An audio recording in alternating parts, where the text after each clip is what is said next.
पृथ्वी और हमारा जीवन कक्षा 6 पाठ 3 ग्लोब अक्षांश एवं देशांतर के प्रश्न उत्तर करेंगे। मैं वर्षा त्यागी। शुरू करते हैं आज की नई वीडियो।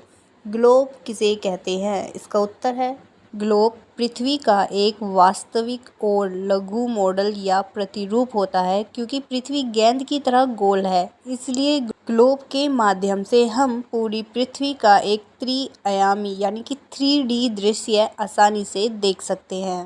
प्रश्न 2 है, ग्लोब पर अक्षांश रेखाओं की संख्या कितनी होती है? इसका उत्तर है ग्लोब पर 1-1 डिग्री के अंतराल पर खींची गई अक्षांश रेखाओं की कुल संख्या 181 होती है।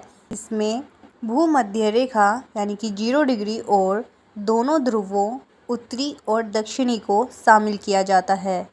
विषुवत रेखा, जिसे भूमध्य रेखा भी कहते हैं, उत्तरी गोलार्ध और दक्षिणी गोलार्ध तीनों का कुल योग 181 अक्षांश निकलता है। प्रश्न 3 है, अक्षांश रेखा किसे कहते हैं? इसका उत्तर है ग्लोब या मानचित्र पर पूर्व से पश्चिम की दिशा में एक दूसरे के समांतर यानी कि समान दूरी पर खींची गई काल्पनिक रेखाओं को अक्षांश रेखाएं कहते हैं। इन काल्पनिक रेखाओं को अक्षांश रेखाएं कहते हैं। प्रश्न 4 है, देशांतर रेखा किसे कहते हैं? ग्लोब या मानचित्र पर उत्तर से दक्षिण की ओर खींची गई काल्पनिक रेखाओं को देशांतर रेखाएं कहते हैं। उत्तर से दक्षिण की तरफ खींची गई इन लाइनों को देशांतर रेखाएं कहते हैं।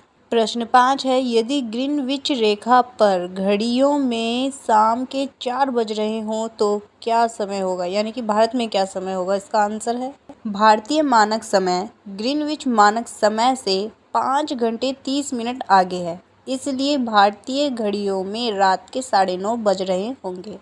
अब है अंतर बताइए उत्तरी ध्रुव और दक्षिणी ध्रुव। पृथ्वी जिस अक्ष पर घूमती है उसके ऊपरी सिरे को उत्तरी ध्रुव और निचले सिरे को दक्षिणी ध्रुव कहते हैं। कर्क रेखा और मकर रेखा में अंतर बताना है। 23.5 डिग्री उत्तरी अक्षांश रेखा को कर्क रेखा और 23.5 डिग्री दक्षिण अक्षांश को मकर रेखा कहते हैं। अब 0 डिग्री अक्षांश और 0 डिग्री देशांतर में अंतर बताना है। वीडियो को रोक करके आप अपना कार्य कर सकते हैं।